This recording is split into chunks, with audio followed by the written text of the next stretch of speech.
Hype Man, Raj Nation, the GOAT to market. From Hype HQ in Chicago, Illinois, Startup Hype Man presents the GOAT to Market Show. What's up, everyone? I am your host, Raj Nation, the founder and chief pitch artist of Startup Hype Man. This podcast is where we bring you founders, company leaders, and creatives who are building it, who are doing it, who have been there and done that.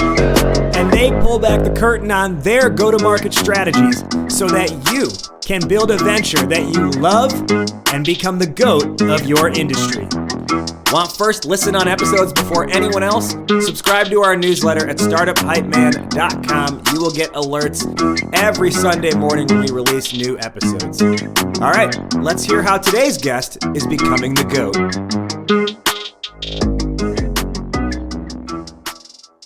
Ladies and gentlemen, making his way to the microphone from Hawaii by way of Los Angeles and currently residing in Chicago, Illinois, he is the co-founder and chief revenue officer of Sales Assembly. Please welcome to the Hype Man stage, Matt Green. Good to be here, my man. Thank you. Thank you for the amazing introduction. He is Matt Green, like I mentioned, co-founder and CRO of Sales Assembly. What is Sales Assembly? They are out here to help revenue teams be more successful, more capable, more intelligent, and generate more revenue on behalf of their companies through trainings, certifications, programming, events, curriculum-based learnings, all those kinds of things. They are scale as a service, as they like to say, with tons of member companies across the B2B tech space, originally starting with just Chicago, but they've expanded nationally and globally at this point. At the end of the day, Sales Assembly is elevated learning and development for go-to-market teams. Sales Assembly got their start in 2017, same year that Startup Hype Man did. And over the years, they've had quite the ascension, growing to a multiple seven-figure company, growing 300% revenue growth over the last 4 years, building a team in the process, and doing it all while bootstrapping. So they're a really great success story to follow. And I've had the opportunity to be on Sales Assembly's stage in the past, do some collaboration partner work with them. I've gotten to know Matt a lot over the last 7 years. We were just talking before hitting the record button, how we're like dinosaurs who are still standing with the same company 7 years later in the tech world. And one of the things that I have always been able to observe about Sales Assembly that I have been fascinated by, and I think they do very well, is event-led growth. So Matt, welcome to the GOAT to Market show. Why is this on your mind? Event-led growth. Why is it on your mind, and why is it important to you? No, thanks again for having me. Thanks for the question. Event-led growth. Why is it on our mind? Why is it important? Because it is, well, number one, it's always been sort of bred within our DNA. As you sort of alluded to earlier on, we got started here in Chicago. Everything that we did was live and in person in different places around the city. So just bringing together people in curated rooms has always been just a core part of our business. Enter a global pandemic in 2020, and there was about a good year and a half where people just physically could not do that. And once it became a little bit more conducive for people to gather together in some of these rooms, we made it a big initiative of ours for two reasons. Number one, we just like the idea of bringing the community together. We figured that there is an appetite for that, just for the whole purpose of community building. But number two, when we talk about growth, we found it an amazing way to get in front of prospects in a manner that they were not really used to, right? Prospects that we sell to are revenue leaders of B2B software companies, VPs of sales and CROs. These folks tend to get hit up all day long, as we know, by email, LinkedIn DMs, cold calls, all the rest. What they do not tend to do is be invited into small curated dinners that are filled with other people exactly like them that they want to meet from across the B2B tech ecosystem. So we started leveraging these as a really big growth engine of ours, and they've been extremely successful over the past few years. We'll unpack all of the strategy behind that as we dive into today's conversation. Before we go there, let's learn a little bit more about Matt, the person. Now, I just learned before we hit record that you grew up in Hawaii. You've lived in Chicago for, almost 20 years now. You're coming up on 20 years. Very different speed here versus Hawaii. But this also explains why you have a natural tan. That and the fact that I'm half Italian. So yeah. Okay. All right. lean into it. Yeah. The last name Green threw me off. I wasn't thinking Italian with that. Okay. So aside from the tan and also being half Italian with the tan, what do you feel you have still carried with you from the culture of Hawaii that, amidst not being there for so long, that is still part of you today? That's an interesting question. I like to think, and I'm not really great at talking positively about myself. I mean, it's not in my nature, but I like to think a sense of laid backness, if that's even the term. I like to feel as though I've always been relatively even keeled, either in work or in personal life. Can't remember a single time, I've raised my voice, about anything. It's just, zen and mellow. So if there is something that is, traditionally Islander-ish, if you might want to call it that I think is still hanging with me today, it's just that, that state of just mellowness all around. I would agree with that assessment. I think if I think of your natural disposition, if I think of Matt Green, I think of a very like neutral temperament. You're right. I've not seen you raise your voice ever, not even in like a happy way, or not a mad way, but not in like an excited way either. And I kind of picture you like in the back of the room sipping your coffee. That's the impression that I always have. And again, I know that we'll talk more about events, but at events, just sitting in the back corner by myself and like sipping on either coffee or a glass of wine, that is my ideal state scenario. So I know it's a little bit of a dichotomy, like me not wanting to really engage in these events because I want to just be back somewhere quiet, but it's a very good call out.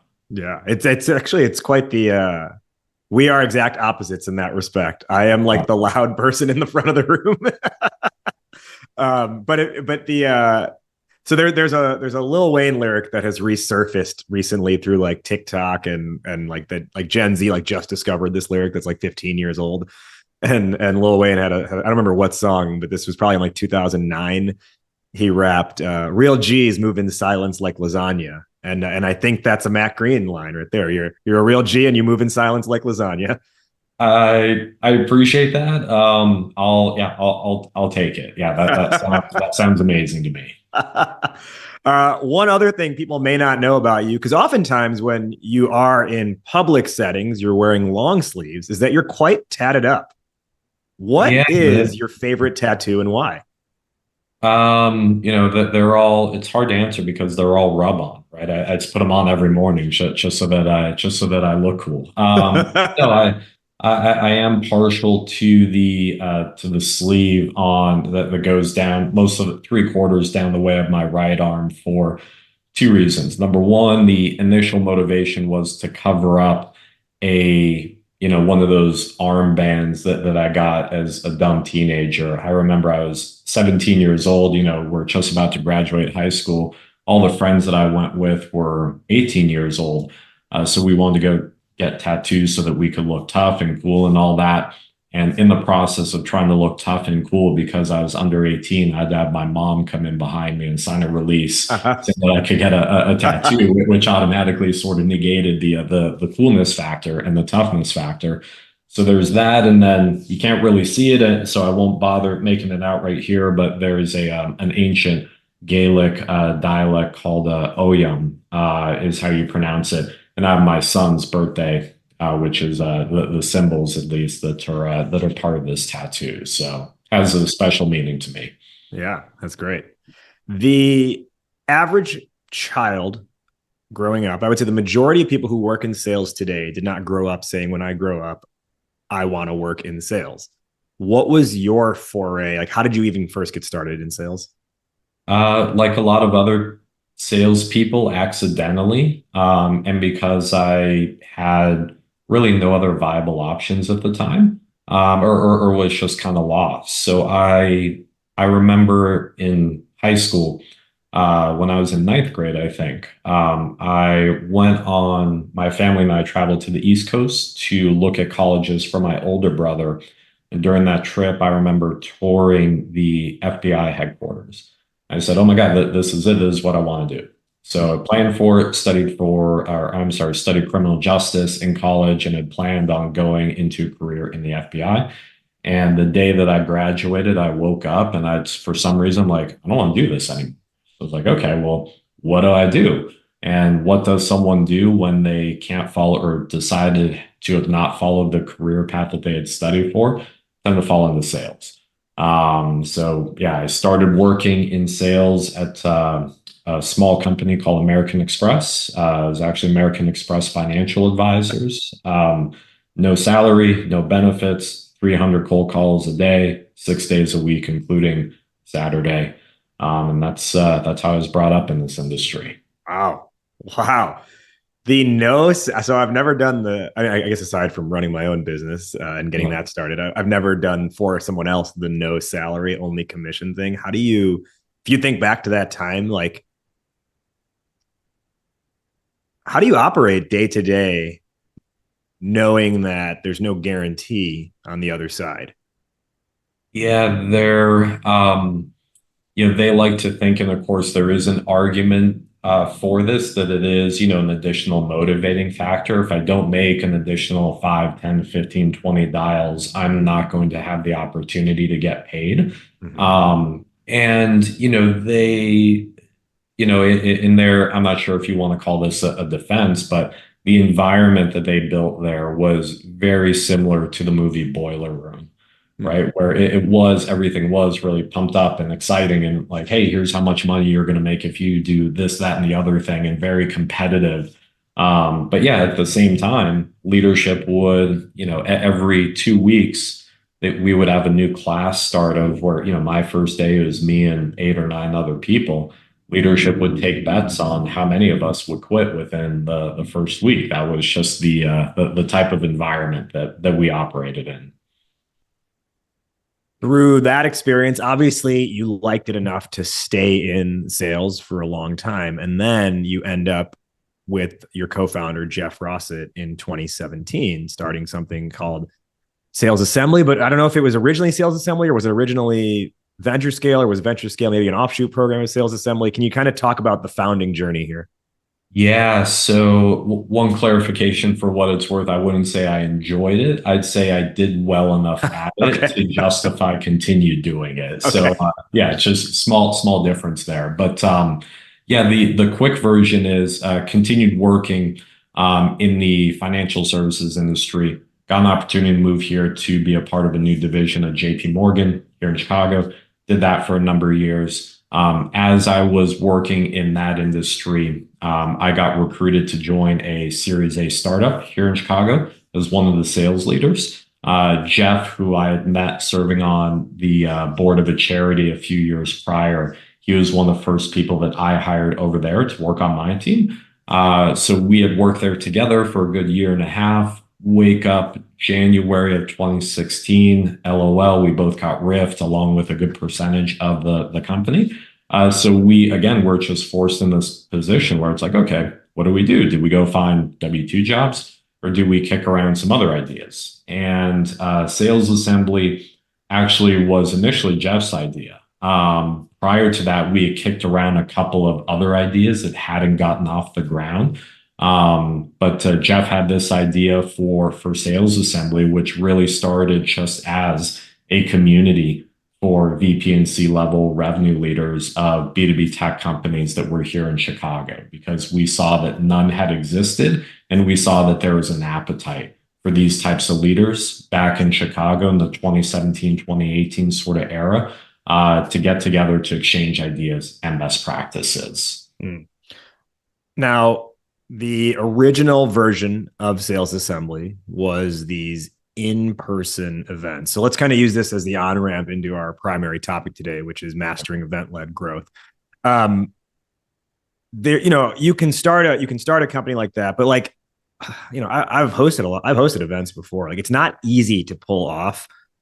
Even if the event itself is very enjoyable, I think it's you don't really ever recognize like what it takes to pull it off. Even just like I don't know, getting 20 people together can be a task. So, what made you be like, this is the way we want to like be valuable to this community instead of I don't know, you could have gone like we're going to build software. You could have said we're going to be a services based company and do like our own training or stuff like that. You kind of just went like the immediate community play. Talk through that strategy. Yeah, one thing to point out to the point that you made a few moments ago, getting 20 people in the room, the difficulty of that. And we'll talk more about this later, but a big part of it is getting 20 of the right people in the room. Always just having that framing in your mind. But why did we go down this road as far as employing this strategy from the beginning? A lot of it we like to think was just reacting to market demand, right? Back in the around the time that we launched Sales Assembly, there was no Revenue Collective, now Pavilion, right? That was actually just getting started around the same time, but it wasn't here in Chicago. So there was really no forum for executive level sales leaders, especially of B2B tech companies like Sprout Social or G2 or Power Reviews or Spot Hero, companies that were on the upswing. They're scaling really quickly. But the leaders there, many of them were doing this for the very first time, right? So having an opportunity, they were searching for an opportunity to just connect with their counterparts, people that were doing their exact same job, just at other fast growing B2B tech companies. They wanted to come together. So we just took the ownership, if you want to call it that, of just creating environments where not only they could come together, they would enjoy coming together and provide some type of learning and thought leadership opportunities as well. So always made sure that there is some sort of purpose behind the event, in addition to priority number one, which was just giving them a forum to connect and collaborate with their peers. All right. So for everyone who's unaware, at this point, I'm going to fast forward. So at this point, the product Sales Assembly actually has for purchase is it's like a platform-based training product. Like you can log into Sales Assembly if you're a customer. You can take there's different tracks where you can get certified in like being an SDR leader, just to name one example. There are one-off video trainings as well. There's also live trainings, things like that. So that's like the modern day product of Sales Assembly. But your lead flow, if you will, or at least one of your sources of lead flow is events. At first, the product was just the event itself. Now the event is, and I don't want to mischaracterize, so I'll once I finish talking, you can correct whatever needs to be corrected. But now you've got events as a top funnel activity. The primary events that at least I'm aware of are the Remix event, which happens a couple times a year in different locations. And that's like a half-day conference where you've got a handful of talks, fireside chats, and pretty power networking that takes place. And then you've got these quarterly CRO or CXO dinners that are taking place around the country as well, where let's say it's like 15, 20, maybe up to 30 people. They've got to be of a certain caliber, getting them together at a restaurant, 4 or 5 tables and having dinner together for conversation. So I don't know a better way to ask this other than can you walk us through the playbook behind putting together, let's start with Remix. So the half day conference, what is the playbook in putting this together? And how do you go from we're going to host this event to we have now hot leads on the other side of this? Yeah, no, thanks for the question. So starting with Remix, that the concept of Remix was we took a look at every other conference or industry trade show out there, and we said, okay, well, let's try to do something that's kind of the exact opposite. Hence the name Remix. And what is the opposite of a traditional trade show? Traditional trade show, 2 or 3 days.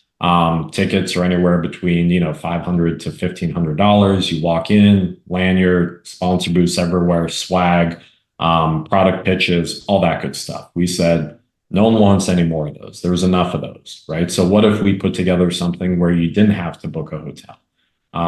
It's only half day, to your point before.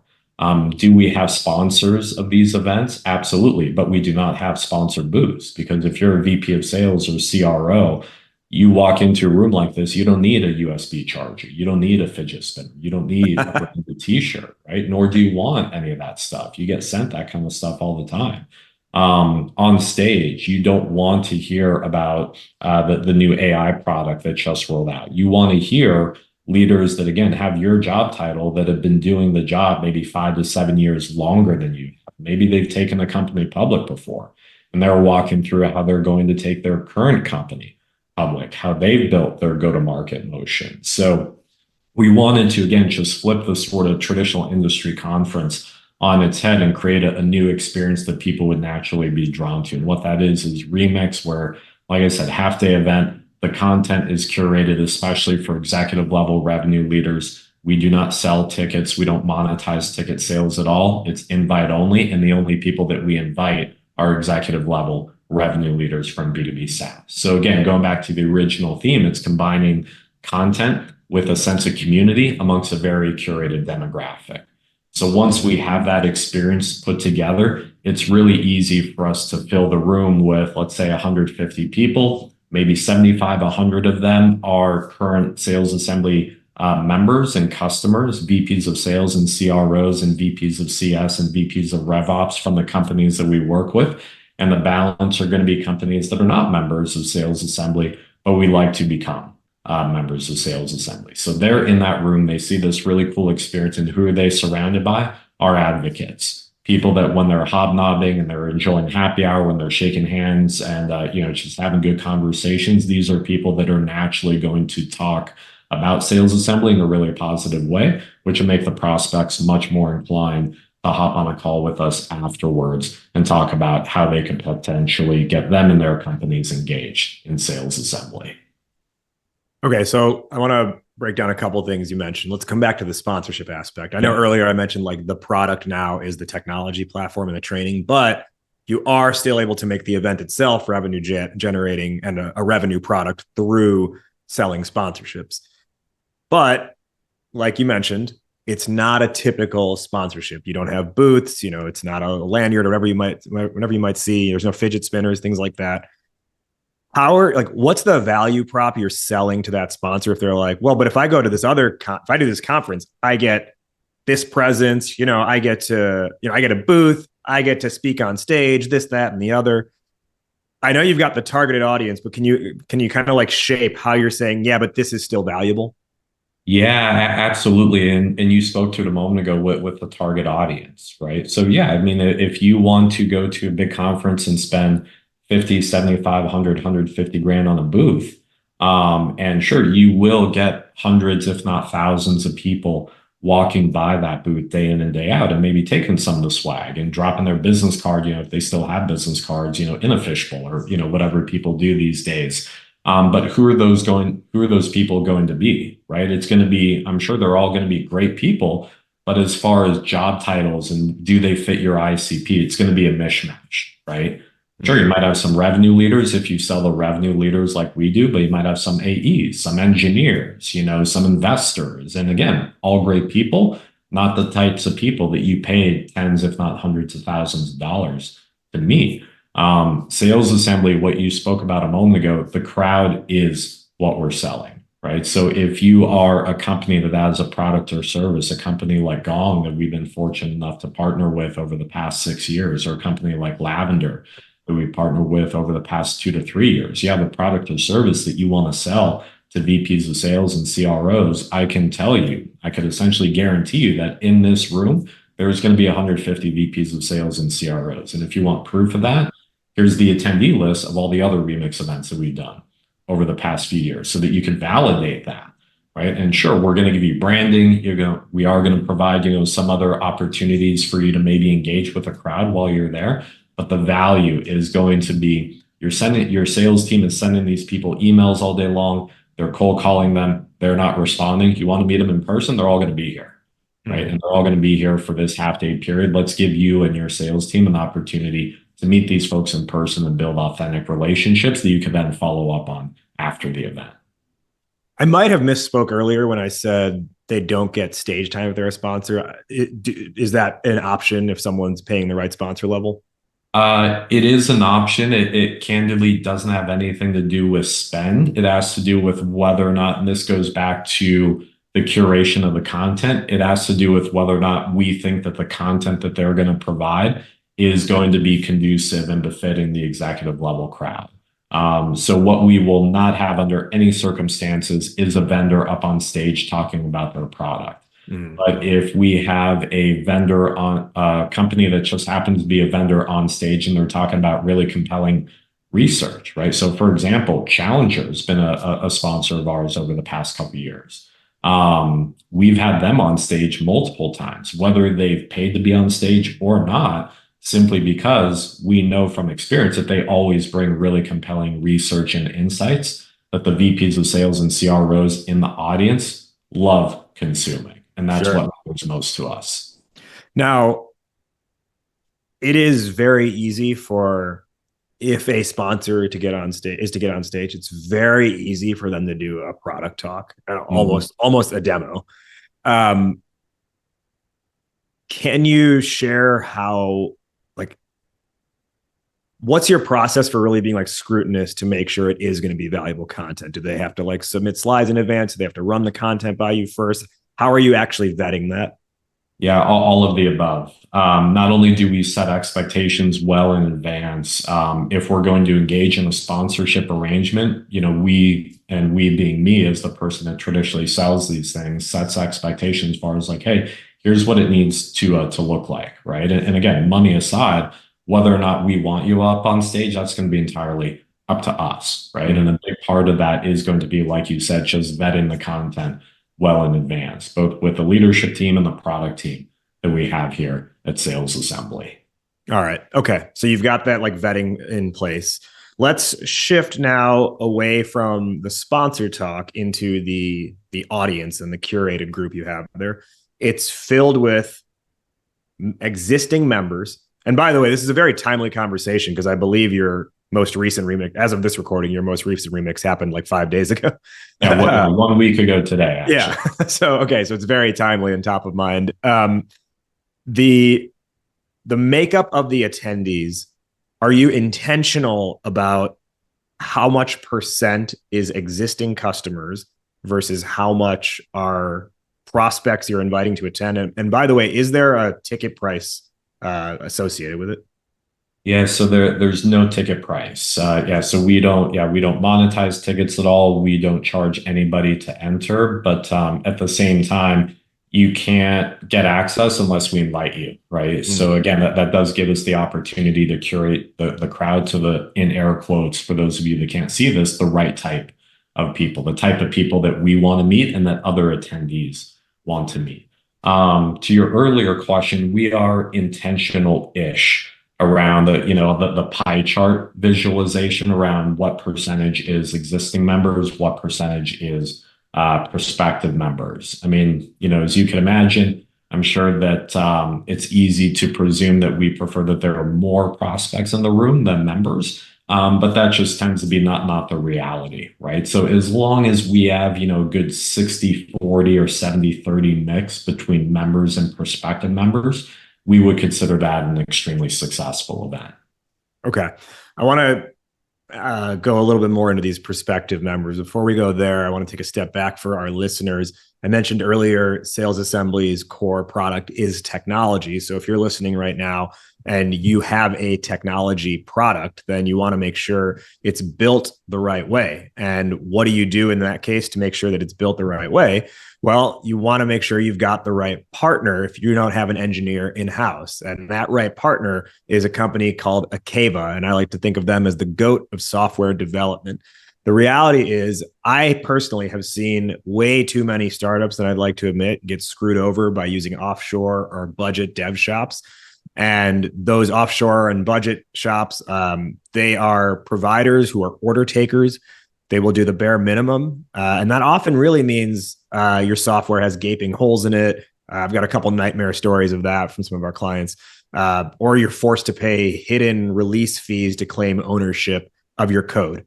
And then there's Akeva, who doesn't do any of that. They actually build strategically for scale from day one. They act as your advisor along the way, and they will say, I know you wanted to do it this way. We think it should be done this way. And the other way they might recommend is actually possible. It's going to cost you less money if it makes more sense for your overall build. So they help you make product decisions along the way. They also give you full ownership of your code by default. So all of that said, they've got a killer offer for you, and it's a you call it code review. Akeva will review the most critical parts of your code so you can see exactly what your tech needs to launch or scale. And they'll do this completely for free, and then you call it from there. So do you want to handle things on your own? You call it. Do you want to get Akeva's dev help? You call it. Do you want to just take it somewhere else to a different provider? You call it. It's an unbeatable offer that you really want to take them up on. And whether you are, again, building your software for the first time or refining something that's already out there, or you need to retool to scale up, Akeva is who you need to have in your corner. So if you're ready for a You Call It code review, if you're ready to see if you qualify for a You Call It code review, and if you're ready to get goated, head to akeva.io. That's akava.io, akeva.io, and tell them Startup Hype Man sent you. Today on the Goat to Market show, we're with Matt Green, the co-founder and CRO of Sales Assembly, and we're talking about mastering event-led growth. So, Matt, the idea of the attendee breakdown, you talked about, you kind of got the pie chart in mind, but it doesn't have to be exact. Let's talk about the prospects slice of that pie chart. So I feel like you've got reputation on your side at this point, so that definitely helps. But what does it take to get someone who doesn't really know you yet? And I don't mean you personally. I mean the Sales Assembly brand, right? They may not know the Sales Assembly brand yet, and you're inviting them to this event. And I will say this as well. Free is not always easier to get someone to come to. Sometimes they can be like, oh, it's free. It's going to be, like advertising fest where I'm just going to be hit with a bunch of sponsor messages. So what does the outreach look like there? Yeah, great question. So usually twofold. Number one, we're big into leveraging the existing members and advocates, right? It's relatively easy for us to say to, again, our audience, which is all VPs of sales and CROs, like any other demographic, these people tend to know a whole lot of other people like them. Right. So whether it's just a general like, hey, who do you know that should come to this that, might not be yet, or us doing the work, which we do tend to operate in this manner. We actually do the work, go on, let's say your LinkedIn profile and say like, hey, Raj, I know that you're connected to these one or two people. They would make great audience members. What do we think about getting them access to the event? So that's one big way that tends to work. And another big way, and this goes back to the value of having a curated audience.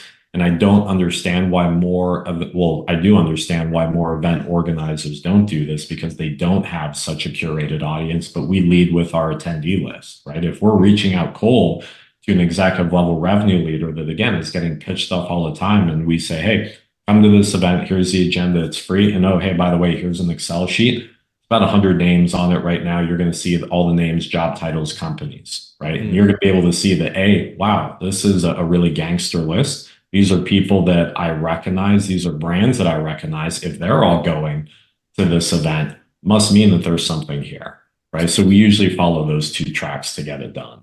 So there's a little bit of like FOMO that you're able to build in with that. Yeah, it's a combination of FOMO and we shouldn't sleep on just the general concept of credibility. Right. That there is the whole strength in numbers argument. I think that the same applies when you're talking about bringing together an event of a very targeted group of individuals. Just them seeing a very credible, we like to think, credible RSVP list of other executive level revenue leaders goes a long way towards motivating them to join. Okay. I like that approach. And, if you rewind, 4 or 5 years ago when it was a much smaller team, I have to imagine you and your co-founder, Jeff, are actually probably doing a lot of this outreach yourself. Now you've got, you have account executives on the team, you have salespeople on the team. Is there any loss of like fidelity or trust when it is like when it's you doing the outreach, it's a peer reaching out to another peer. So is there any loss there when it's, someone who's technically not a peer, an account executive reaching out to a CRO? Yeah, there's validity in that, and there could be. I still do all of it, or all of it, most of it, Okay. and in large part for that exact reason. Not only that exact reason from that peer-to-peer component, but also when we're making the asks of invitations, especially the plus one strategy. Who are we asking? We're asking, the VPs of sales and CROs that traditionally, I sold the bulk of those, to become members of Sales Assembly in the first place. So I already have a pre-established relationship with them. It's easy for me to go in there and say like, hey, we talk every month, every few months, whatever the case may be. We keep in touch. We have this relationship. I know that you're coming to this event. Why don't you invite this one or two people, or these one or two people that I see you're connected to on Hmm. LinkedIn? All right. So you're still involved in the process, and then um, that's helping bring them in. The other side is now like the output of the event, right? So it's one thing to get people to be, existing members to be talking about it, talking Mhm. about how they love the platform, all that stuff to prospective members at the event. And I'm sure that creates some natural inbound interest, but still the average person is not coming out of that being like, oh, the first thing I'm going to do coming out of this event is reach out to the sales assembly team to see how I can sign up for their platform. Yep. What is the outreach look like coming out of the event? Yeah, so it's twofold. Number one, it's being intentional during the event, making sure, and I know that this can be tough when there's 100 plus people in the room, but making sure that we are allocating our time appropriately to, meaningfully engaging with the prospects that we have in the room. Even in many cases, setting up some time on site where it's like, hey, I'll shoot you a DM, I'll shoot you a note right after this. Let's set up some time to connect next week, right? Making sure that we're capitalizing on the fact that we still do have them there in person. But then post event, answering your question more directly, just like any other type of prospect follow up, it's all about speed and urgency, right? We don't let a week, 2 weeks go by.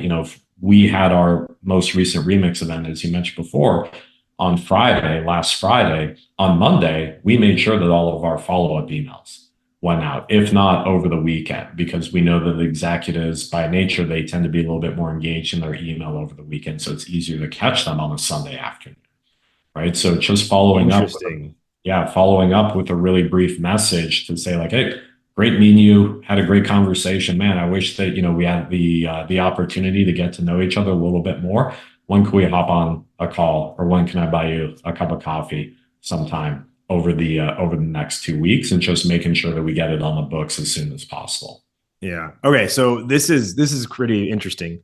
You're intentionally sending an email on the weekend because this buyer group, this target audience is less busy and likely checking their inbox at that time. And you're not getting like pushback about like, why are you contacting me on the weekend? Nope, no, not at all. And if they're not engaging with their emails, they won't respond, right? That they'll respond on Monday, they'll respond on Tuesday. But yeah, by and large, and we don't want to paint with broad brushstrokes, but in a general sense, executives are plugged in over the weekend, and they do spend a decent amount of time on Sunday afternoon getting ready for the week. And when you hit them in their inbox when nobody else is, stands out, easier to reply to.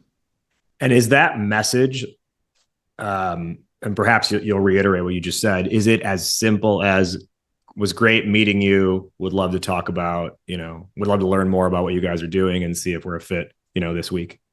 Yeah, and even simpler than that. I mean, I don't necessarily talk about like, hey, let's hop on the phone so I can tell you more about sales assembly, for two reasons. Number one, just not in my nature. I legitimately don't want to do that. I don't want to set a call. I mean, just to pitch. And number two, what did they just come out of? They just came out of an event where they got to experience sales assembly, right? So it is more about me just wanting to make a connection at a human to human level, and seeing if there is legitimately I could do to add value to them in their business. Now, during that conversation, they will probably proactively bring up sales assembly, and they will ask me more about it. And if they do, I'll tell them about it. We'll see if it makes sense to talk about it more. If they don't, at least I met a really great new executive level revenue leader that I could keep in touch with, invite to more events. And now that they know at least some semblance of what we do,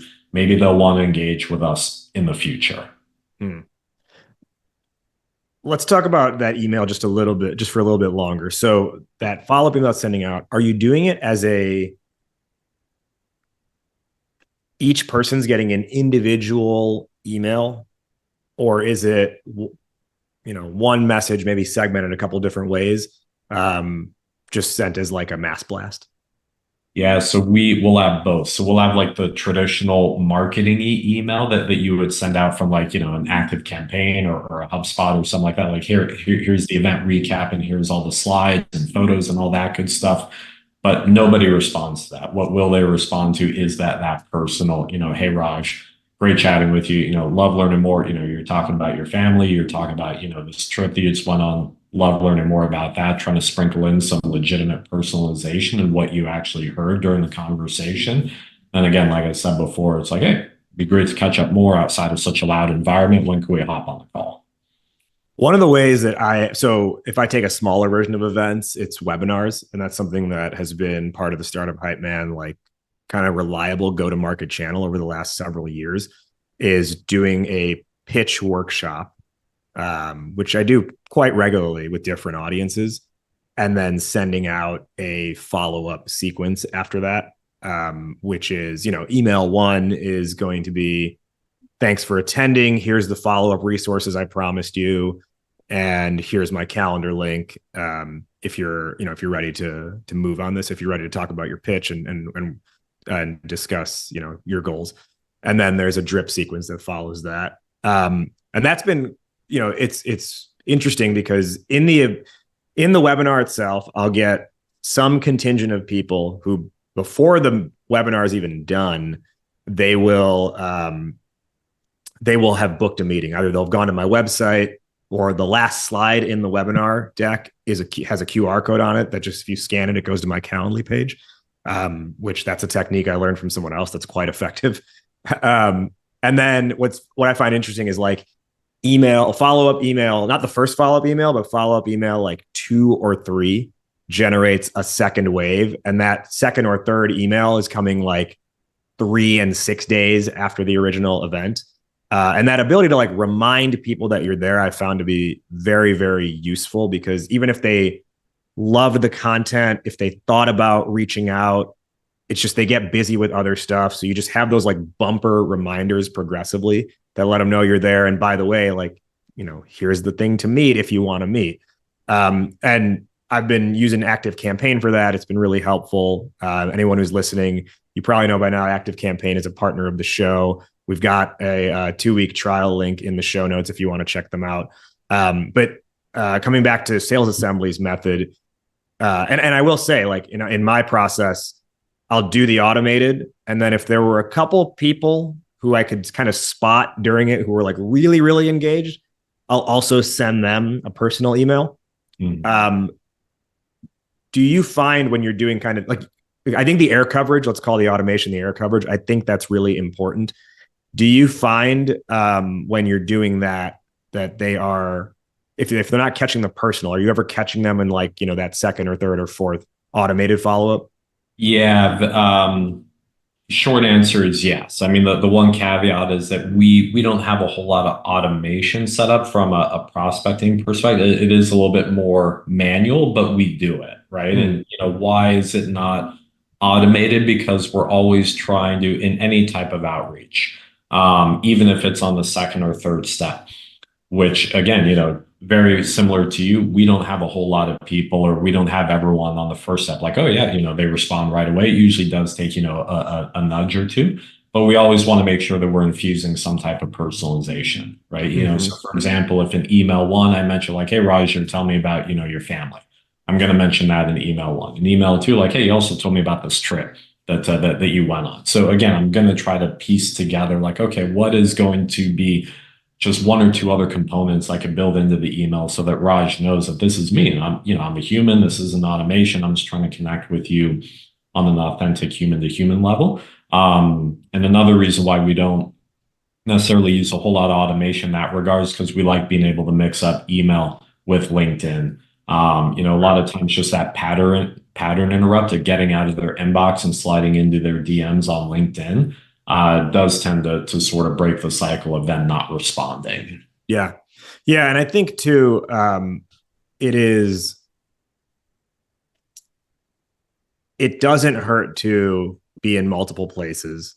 Yeah. You don't know at what point you're catching them in their day. Like, I'm sure you're very similar in that, like, by the time this podcast is done, I will probably have 49 new emails in my inbox, mostly that are like prospecting emails from other people, or like newsletters I'm subscribed to, with some blend of like existing client emails or something like that. So it's very easy to miss something. Yeah. And then if you can do like that double tap into the LinkedIn inbox, and you've already built that familiarity because you've met in person, it really helps catch someone, because a lot of times if I'm like, I don't know, in line getting a coffee somewhere, I might be like on the LinkedIn mobile app, and then maybe the message comes up there. So it's more convenient in that moment to be able to respond in that, versus sometimes it could be the exact same response, but sometimes email just feels overwhelming. Yeah, that's 100%. It's a big reason why we do it. Just like I said, for that pattern interrupt. One more question, and then we'll go into our wrap up. You're obviously not able to talk to every single person who comes to an event. Do you find a higher conversion rate on people you talk to versus people you don't talk to, or even faster close rate, maybe if it's not higher conversion rate? Yes. Yes, on the higher conversion, definitely. And again, it goes back to what I mentioned before, as far as the value of these events and why we structure them the way that we do. It's all in service of just building authentic relationships with people. And now, whether or not our service is a good fit for them or not, decide that at a later time. If it's not, don't want to push it, we'll keep in touch. It's going to be great to have them in our network. But yeah, I mean, once you build that level of familiarity, right, after having engaged with someone in person, it does make the entire sales process getting to either yes or no, right? And no is just as valuable if you get there quick. Getting to either yes or no a whole lot sooner than you may have otherwise. Yeah, and I think no doesn't necessarily mean no forever. It just means no right now. And then if you've got your marketing newsletter going out, they're kind of staying in the content ecosystem long term. Exactly. Let's hit our wrap up now. First off, Matt, where can listeners find you? Where can they learn more about Sales Assembly? Yeah, they can go to our website, salesassembly.com. I'm very on LinkedIn. So, if you want to connect with me on LinkedIn, it'd be great to connect with you there as well. Who is one person you want to give a shout out to who's been helpful on your journey? One person, she gets a lot of shout outs, but she's worth every single one of them. Sam McKenna, who many people listen to this podcast might know. If they don't, they should begin following her on LinkedIn. I like to think that we operate in a very similar manner. We've both been building businesses over the past 5-6 years, so it's been great to we actually have a monthly a standing monthly connect, her and I, where we just talk about like what's going on, what's working well, what's not working well. So having that type of support outside the four walls of Sales Assembly has been extremely valuable, and she's just a great person all around. And the sales knowledge bombs that she drops are much, much, much better than anything that I could ever do. So please do follow her if you're not already. I will second that. She's a great follow, and she drops amazing knowledge, and a lot of it, I'll be like, it's a lot of stuff that I'm like, I was doing it this way, but I was never doing it that way or that degree of that before. So definitely, everyone give her a follow. We'll now do our final one or two lessons or takeaways for the listeners based on the discussion today. I'll go first and I'll toss it back to you. The topic today was mastering event-led growth. We covered a lot of really good stuff. The note that I wrote down, if I can read my own handwriting here, is if you are hosting an event, or even if you're attending an event, be intentional about who you want to talk to, and make sure, if you feel there's a viable sort of, follow-up connection there, that on site setup time, like set up that follow-up meeting, whether it's pushing them a note saying, hey, reminder, let's connect next week, or just like popping them your calendar link in a DM or an email right there. I think capturing the momentum while you have it is so valuable and important. Matt, 1 or 2 lessons or takeaways for the listeners on event-led growth? Yeah, I'd say going back to taking a step back from where you were, just if you're planning an event, the curation of the crowd is going to be of the utmost importance. It's going to not only lead to a more successful event for you from an ROI perspective, but it's going to make it easier to gather people not only to that event, but to future events, because the brand credibility it's a very small ecosystem. Whatever ecosystem you sell into is a small ecosystem. People know each other, they connect with each other, they talk to each other. Make sure that you're building a good brand as far as the events that you're putting on. My last question, which is how we end every episode on this show, fill in the blank. Matt, entrepreneurship is blank. Exhausting. Like exhausting, but exciting. Yeah, with that qualifier. Entrepreneurship is exhausting, but exciting. I love it. Well, if you were listening to this episode and you had a follow-up question for Matt and you were like, I can't ask him a question because I'm listening wherever I am and Matt's wherever he was at the time of that recording, good news is you have a chance to ask Matt follow-up questions in our quote-unquote after party of this show. It's the Ask Me Anything we're hosting this whole first week. This episode is live inside of our community. That's the Goat to Market Club. It's totally free to join. Matt's going to do an Ask Me Anything this whole first week. So if you have follow-up questions on event-led growth, if you want to talk about being able to connect with your target audience, if you have questions about his tattoos, you can ask him anything inside of Goat to Market Club. Again, it's free to join. And it is accessible at startuphypeman.com/GTM-club. That's startuphypeman.com/GTM-club. The link is also in the show notes. Matt, thank you once again for joining us today on the Goat to Market show. Yeah, thanks for having me. This is a blast. That'll put a bow on this one. Before we head out of here, a couple quick housekeeping items. Number 1, did you like what you heard? Well, give us a subscribe and a follow. Maybe share it with one friend who you think would find this valuable. Number 2, remember that Ask Me Anything I told you about at the end of the episode? That goes down exclusively inside of Goat to Market Club, our online founder and startup community, and you can access it for free. And your membership is 100% free at startuphypeman.com/GTM-club.